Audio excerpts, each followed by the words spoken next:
திடீர்னு சொல்லி நேற்று தான் ஐயாட்ட பேசினேன், ஐயா இந்த பகுதி வரேன்னே. ஒருபடியான கர்த்தர் கிருபை தந்திருக்கிறார். அந்த கிருபைகளுக்காக கூட நன்றி சொல்கிறேன். கர்த்தர் நல்லவர், கர்த்தர் பெரியவர், அவ்வளோதான். அன்பு நிறைந்த இயேசுவே, நின் பாத சேவைய ஆசையே,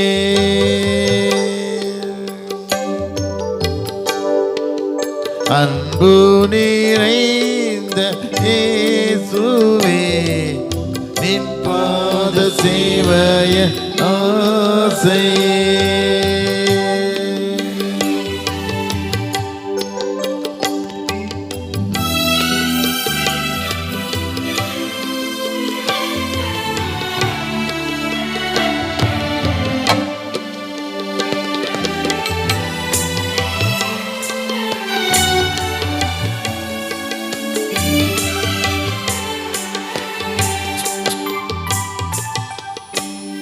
உன்னதத்தை விட்டிறங்கி பண்ணி வந்த எல்லாதரே,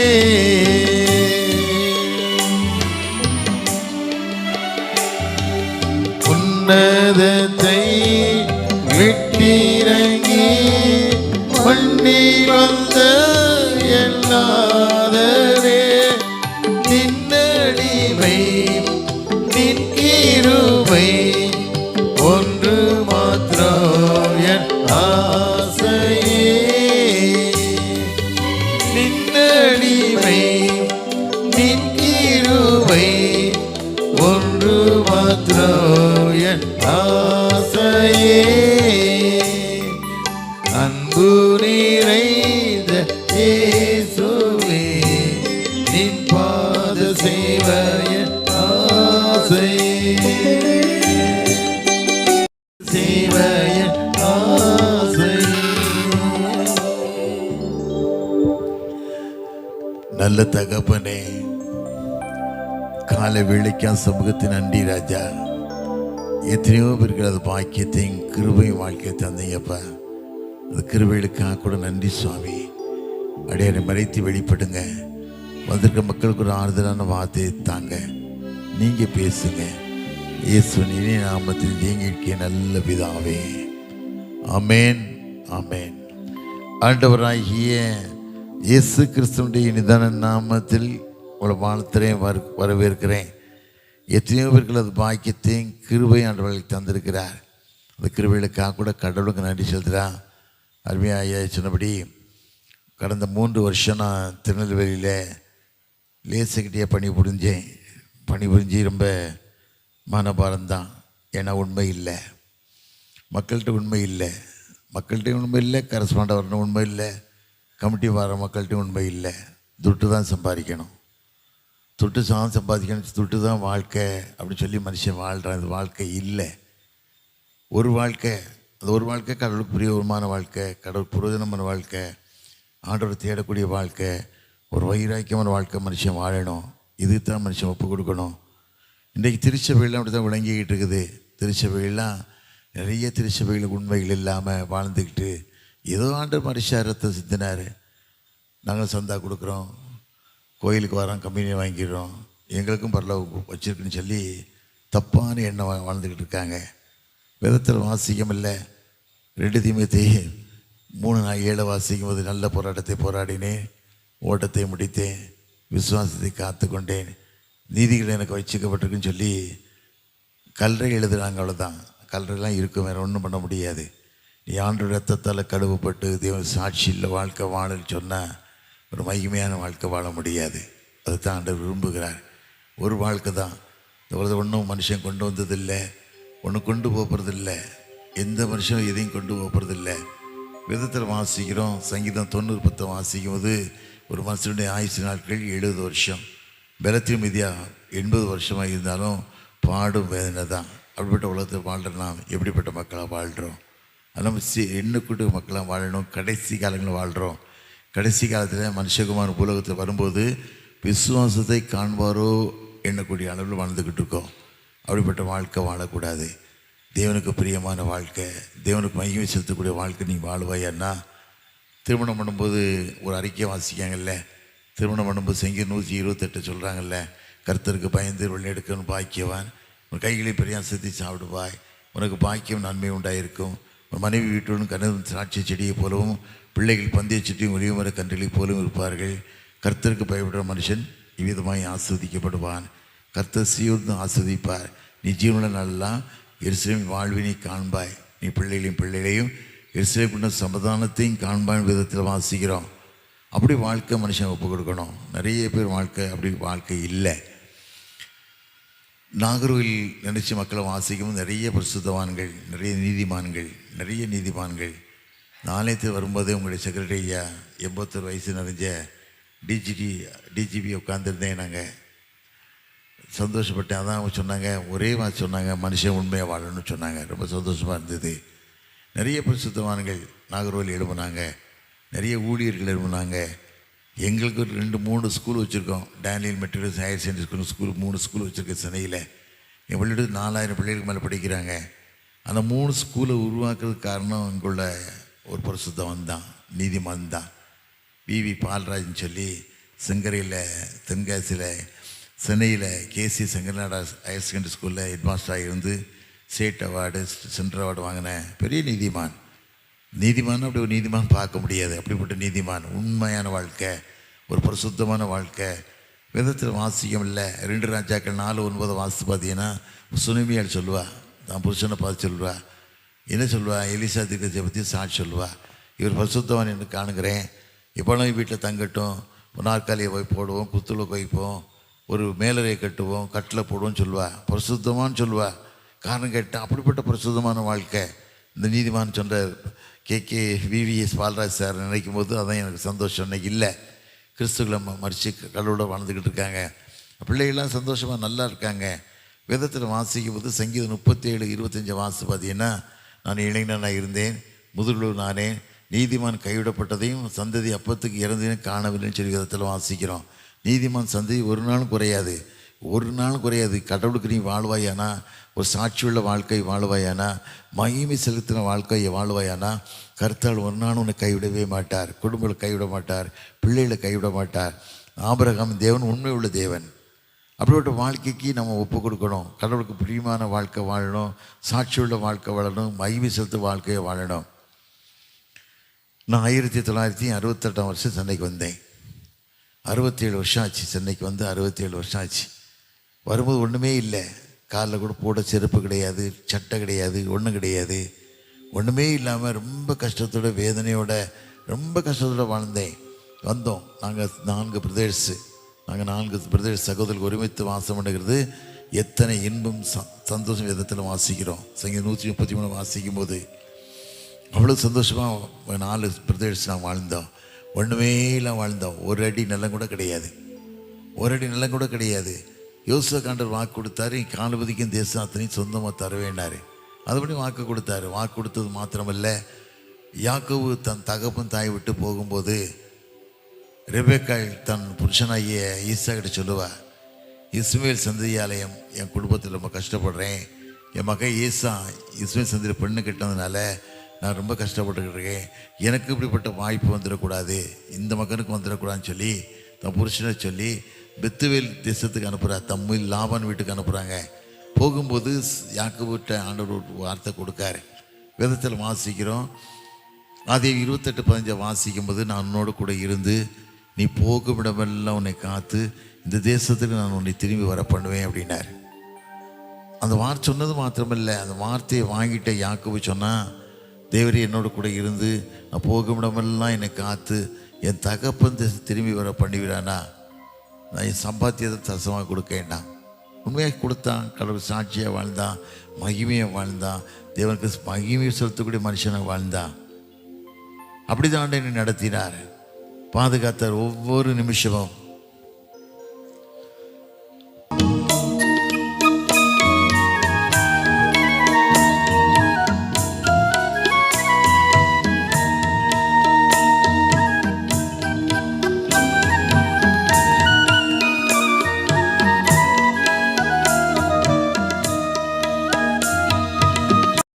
பார்க்கலாம் 1000 மடங்கு. உபா 1:11 வாசிக்கபடி வாக்குத்தத்தங்கள் கொடுத்து வழிநடத்தி பாதுகாத்து வந்தார். ஒரு வாழ்க்கை தான், அது ஒரு வாழ்க்கை கடவுள் புரோஜனமான வாழ்க்கை, உண்மையான வாழ்க்கை, சாட்சி உள்ள வாழ்க்கை வாழணும். ஒரு பாரம்தான், ஒரு தரிசனம் தான். சபை எப்படி போகுதை பற்றி நம்ம இல்லை, ஆனால் பாரம். ஜெபிக்கணும். மக்கள்கிட்ட உண்மையான மக்கள் வாழணும், ஊழியர்கள் உண்மையாக வாழணும். ஒரு பாரமுள்ள வாழ்க்கை வேணும், தரிசனமான வாழ்க்கை வேணும், வைராக்கியமான வாழ்க்கை வேணும். தானியேல் 3 வாசித்து பார்த்தீங்கன்னா, அந்த பாபிலோன் தேசத்து ராஜா தூராங்க சமவெளியில் 6 முழ அகலம் 60 முழ உயரத்தில் ஒரு சிலையை உருவாக்கிட்டு என்ன ஒரு காரியம் போடுறான்னா, கெட்டியக்காரன் மேலக்காரன் உலகும்போது எல்லாரும் தாழ விழுந்து வணங்கணும், அதை என் ஆசைன்னு நினச்சி செய்கிறான். எல்லாரும் தனங்கள் வணங்குறாங்க. ஆனாங்க அடிமையாக கொண்டு போகட்டு 3 மனுஷர் அங்கே இருந்தாங்க. சாத்ராக், ஆபேத்நேகோ 3 மனுஷன் இருந்தாங்க. அங்கே வணங்கவே இல்லை. எல்லாரும் பார்த்தாங்க, இவன் அடிமையாக வந்து அகதி வணங்காமல் இருக்கான்னு சொல்லி ஆத்திரப்பட்டு ராஜாட்ட போய் சொல்கிறாங்க. ராஜா கூப்பிட்டு சொல்கிறான், ஏன் வணங்கலையாடான்னு கேட்கான். வணங்கலாம் சொல்கிறான், உண்மையாக தான் சொல்கிறான், வணங்கலை. ஐயா, என் தெய்வம் உண்மை உள்ளவர், அவர் ஜீவிக்கிற இன்றைக்கு ஜீவித்து வாழ்ந்துக்கிட்டு இருக்காரு. ராஜா எவ்வளவோ சொல்லி பார்க்கான், முடியாதுன்ட்டான். ஒரே வார்த்தை சொல்லிட்டான், என் தேவனை தப்பு வைப்பார். வேதத்தில் வாசிக்கமில்லை, தானியேல் 3:15 வாசிக்கும் போது என் தேவனை தப்பு வைப்பார், தப்பிக்காவிட்டாலும் நிறுத்து சிலையை வணங்க போகிறதுலன்னு சொல்லிட்டான். எவ்வளோ வைராக்கியம் பாருங்கள். ஒரு காரியம் ராஜாவுக்கு பயங்கரமான டென்ஷன் வருது, கோபம் வருது, எல்லாமே அப்படி பார்க்க முடியலை. அவனோட மக்கள் ஒரு அக்கிரிச்சுகளை உருவாக்கி 7 மடங்கு சூடாக்கி நிறைய இராணுவத்தில் பலசாலைகள்லாம் கொண்டு வந்து தூக்கி கொண்டு போட சொல்கிறான். தூக்கிட்டு போனவங்களும் செத்து போகிறாங்க. இந்த 3 பேர் மாத்திரம் விடுதலையாக வாழ்கிறாங்க. காரணம் கேட்ட ஒரு வாஞ்ச, ஒரு வைராக்கியனை தலைப்பே சீடராகுங்கன்னு தான் தலைப்பு. வைராக்கியம். 2 ராஜாக்கள் 5 வாசி பார்த்தீங்கன்னா, சீரியா தேசத்தில் போய் இஸ்ரேல் படைகள் படையெடுத்து, சீரியா நாட்டு இராணுவம் போய் இஸ்ரேல் தேசத்தில் படையெடுத்து கொண்டு வராங்க. பெண்ணை, ஒரு சில்ல பிள்ளைய. அவன் அந்த நாகமான் வீட்டில் வேலைக்கு செஞ்சுக்கிட்டு இருக்கா. எஜமான் குஷ்ரோகியாக இருக்கான். இவன் பார்க்க தான் எஜமாட்ட சொல்கிறா, என் எஜமா இஸ்ரேல் தேசத்துக்கு போவாரன்னா அங்கே ஒரு தீர்க்கதரிசி இருக்காரு, அவர் மூலம் சுகம் பெறுவார் அப்படின்னு சொல்கிறா. இந்த வார்த்தையை கேட்ட உடனே புருஷன்ட்டதும் சொல்கிறா. புருஷன் ராஜா சொல்கிறான். ராஜா உடனே நான் இஸ்ரேல் ராஜாவுக்கு ஒரு லெட்ரு தரேன், கூட்டிகிட்டு போன்னு சொல்கிறான். லெட்டரை கொண்டு கொடுத்துட்டு தான் சுகமடையணும்னு சொல்லி காத்துக்கிட்டு இருக்கான். உடனே இஸ்ரேல் ராஜா அந்த லெட்டரை படிச்சுட்டு, ஒரு குஷ்ரோயை யாரிடா சுகம் பண்ண முடியும், சுகமாக்க முடியுமா, என் கூட சண்டைக்கு வரதான் ஆயத்தம் பண்ணுறான்னு சொல்லி சட்டையெல்லாம் கிழிச்சிக்கிறான். போகும்போது அவன் 10 தாலந்து வெள்ளி, 8000 சேக்கல் தங்கம் எல்லாத்தையும் கொண்டு போகிறான். அப்படி இந்த கிழிச்சிக்கிட்ட செய்தியை இஸ்ரேல் தேசத்துக்கு தீர்க்கதரிசி சொல்கிறார்ல, எலிசா என்ன சொன்னார், அவனுங்க அனுப்பு, இஸ்ரவேல் தேவன் ஒருத்தர் உண்டு என்பதை அறிந்து கொள்ளட்டும்னு சொல்கிறான். இஸ்ரேல் தீர்க்கதரிசி ஒருத்தர் உண்டு என்பதை அறிந்து கொள்ளட்டும் சொல்லி வைராக்கியமான வாழ்க்கை சொல்கிறான். வார்த்தை கேட்ட உடனே ஒன்றுமே சொல்லலை. யோர்தானில் போய் 7 தரம் முழுகுடான்னா, ஒரே வார்த்தை, யோர்தானில் போய் 7 தரம் முழுகுன்னா. அவன் என்ன சொன்னான், என் நாட்டில் இருக்க ஆறுபார் தருபார் நதியோட பெரிய நதியா, நான் வந்தால் சில இடத்துல பார்வை அடிப்பாங்க, இலையை வச்சு அடிப்பாங்க, சில பேர் பள்ளிவாசல் கூப்பிட்டு போவாங்க பிள்ளைகளை ஊதுறதுக்காக. மெய்யான தெய்வம் நிறைய மக்கள் மறந்துடுறாங்க. உடனே அவன் சொல்கிறான், அவன் வேலைக்கார கையிலாக கொடுக்குன்னு சொல்கிறான். ஐயா, அவன் ஒரு பெரிய காரியம் செஞ்சிருப்பல்ல, ஒரு சாதாரண காரியம் சொல்கிறான். யோர்தான் முழுகத்தானே சொல்கிறான், முழுகி பாருங்க. முழுகிற உடனே மாம்சம் சிறுபிள்ளை மாம்சத்தை போல மாறியது. சிறுபிள்ளை மாம்சத்தில் மாறுற உடனே அந்த காசெல்லாம் கொண்டு வரான். அவன் எடுக்கவே இல்லை, அவன் பார்க்கவும் இல்லை, போன்ட்டான். காரணம் கேட்டால் பண ஆசை இல்லை. இன்னைக்கு பண ஆசையில் மனுஷன் என்னெல்லாமோ தப்பு பண்ணுறான். ஒரு அப்பாயின்மெண்ட்டுக்கு 70 லட்சம் வாங்குறான், 40 லட்சம் வாங்குறான், ஓட்டுக்கு எவ்வளவோ காசு கொடுக்கான். ஜெயிக்கணுங்கிறதுக்காக தான், அதிகாரம் பண்ணணுங்கிறதுக்கு தான் மனுஷன் வாழ்ந்துக்கிட்டு இருக்கான். ஒன்றுமே செய்யலை. வெளியே போயிட்டான் அவ்வளோதான். காரியம் அதுதான். இன்றைக்கி மனுஷன் தவறான வாழ்க்கைக்கு வாழ்கிறான். இந்த வார்த்தையை அவன்கிட்ட இருக்க வேலைக்காரன் பார்த்துக்கிட்டு இருக்கான். எஜமான் பைத்தியக்காரன், அவன்கிட்ட காசு வாங்க போயிட்டான்றான்னு சொல்லி காசு வாங்க பின்னால் ஓடுறான். வாங்கிட்டு ரதத்தில் போய்கிட்டு இருக்கான். நாகமான் போய்கிட்டு இருக்கான். இவன் ஓடி வர கேயாசி ஓடுறதை பார்த்து ரதத்தை நிறுத்தி கீழே குதித்து பின்னிட்டு பார்க்க என்னப்பான்னு கேட்கான். இப்போ நான் ஒரு தீர்க்கதரிசி வந்தாங்கன்னு சொல்லி பொய் சொல்கிறான். ஒரு தாளந்து வெள்ளி கேட்டார் எஜமான் கேட்டாருங்க. ஒரு தாளந்து பொண்ணு கேட்டாருங்க. கொடுத்து வாங்கிட்டு போய் தன் வீட்டில் வச்சுட்டு போய் அவன் முன்னுக்கு வைக்கான். நாகவன் கேட்கான். கேயாசி எலிசா கேட்குறாரு, கியாசி எங்கேருந்துடா வரட்டு கேட்காரு. எங்கேயும் போகலன்னு போய் சொல்கிறான். உடனே ஒரு மாதிரி சொல்கிறார், ஒலிவ தோப்புகளையும் திராட்சத்தோடு வாங்குவது காலமா? நாகமா குஷ்ரோகம் உன்னையும் உன் சந்ததியும் தொடர்ந்து பிடிக்குங்க. குஷ்ரோகம் மாறிட்டான், அவ்வளோதான், வேறு வழியே இல்லை. இன்றைக்கி பயமில்லாத வாழ்க்கை, மனுஷன் பயப்பில்லாத வாழ்க்கை. துட்டை சாப்பிட்றதுக்கு பயப்படுறதே இல்லை, அடுத்த துட்டை சாப்பிட்றதுக்கு பயமில்லாத வாழ்க்கை. வேதத்தில் வாசிக்கம் இல்லை. நீதிமொழிகள் 28:20 வாசிக்கும் போது, உண்மையுள்ள மனுஷன் பரிபூரண ஆசீர்வாதத்தை பெறுவான், ஐஸ்வர்யனாக தீவிக்கிறனும் ஆக்கணைக்கு தப்பான். பணத்தை தேடி ஓடாத. ஒரு பாரம்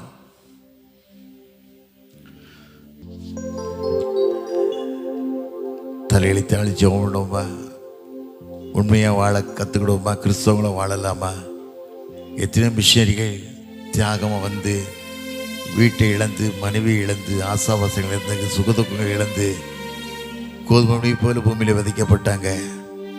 அதில் மனசு நினச்சி பார்ப்போம். வேதத்தில் வாசிக்கும் இல்லை. யோவான் 12:24 வாசிக்கும் போது, கோதுமை மணியானது பூமியை விழுந்து சாகப்பட்டால் தனித்திருக்கும், சத்தையான மிகுந்த பலனை கொடுக்கும். கோதுமை மணி போல் எத்தனை மிஷினிகளை தங்களை தியாகமாக ஒப்பு கொடுத்தாங்க ஐயா. அது நினைக்கக்கூடிய மக்களாய் வாழுவோம். தேவனுக்கு மகிமுள்ள மக்களாய் வாழுவோம். திருச்சபைக்கு உண்மையுள்ள மக்களாய் வாழுவோம். ஆண்டவரை தேடக்கூடிய மக்களாய் வாழுவோம். கடைசி காலத்தில் வந்துக்கிட்டு இருக்கோம். ஆண்டவர் வரப்போகிறார், சீக்கிரம் வரப்போகிறார். வேதத்தில் வாசிக்கிறோம். மத்தேயு 19:25 வாசிக்கும் போது, கணக்கு கேட்கக்கூடிய எஜமான ஆண்டவர் வரப்போகிறார். கணக்கு கேட்க எஜமான ஆண்டவர் வரப்போகிறார். அந்த வருகைக்கு நம்ம ஆயத்தப்பட்ட மக்களாய் ஆண்டவரின் கரைங்களோடு கூட ராஜான்னு கேட்கலாமா? இவ்வளோ ராஜான்னு கேட்கலாமா? சரீரத்தை திருவித நோயோடு வந்திருக்கலாம், பிரச்சனையோடு வந்திருக்கலாம், குடும்ப சூழ்நிலை, பலவிதமான வேதனைகள், காரியத்தில் வந்து இன்று உன் ஆண்டவனை பார்க்கிறார், உன் கண்ணீரை பார்க்கிறார். ஒரு பரிதிமை கூட தாவீது ராஜாவே, இயேசு ராஜாவே என்னை இறங்குன்னு சொன்னான். அவர் கேட்டாரு, நான் உனக்கு என்ன செய்ய வேண்டும் என்று இருக்கிறான் கேட்கும்போது, ஆண்டவரே நான் பார்வையிட வேண்டும் சொல்லி கதறினானே. அந்த காட்சியை பார்த்து வேதனை நீங்கி சுகமாயிரு சொன்ன தெய்வம் இன்றைக்கு ஒரு வேதனை நீங்கி சுகப்படுத்தி அனுப்ப போகிறார். சரியாக எத்தனை விதமான பாடுகளும் வந்திருக்கலாம், மன போராட்டம், மன கஷ்டம், குடும்ப சூழ்நிலை, எத்தனை வித காரியத்தை வந்திருக்கு. ஆண்டவனை பார்க்கிறார். நல்ல தகப்பனே, கால வேளைக்கு சமூகத்தின் நன்றி ராஜா. உங்களுடைய பிள்ளைகளப்பா விசேஷத்தை கரங்கொண்டு தொடுங்க. எத்தனையோ கஷ்டங்கள், வேதனை இருந்தாலும் சரி, இப்போ இப்பொழுது கைவிட்டேன், உருக்கமான இறக்கங்களால் நான் சேர்த்து கொண்டே வார்த்தையின்படி இவன் இப்பொழுது கைவிட்டிருந்தாலும் உருக்கமான இறக்கங்கள் பிள்ளைகளை தாங்கட்டும். ஊழியக்கார மகனே, மகன் ராஜசெல்வத்துக்காக கொடுத்த மனைவி பிள்ளைகளுக்காக, திருச்சபை செக்ரட்டரியாவுக்காக, ட்ரெஸருக்காக, கமிட்டி அங்கத்தை ஒவ்வொருக்காக நன்றி ராஜா. காத்துக்கொள்ளுங்க, வழி நடத்துங்க, பலப்படுத்துங்க. இயேசு நாமத்தில் ஜெயங்களுக்கு நல்ல பிதாவே, ஆமேன்.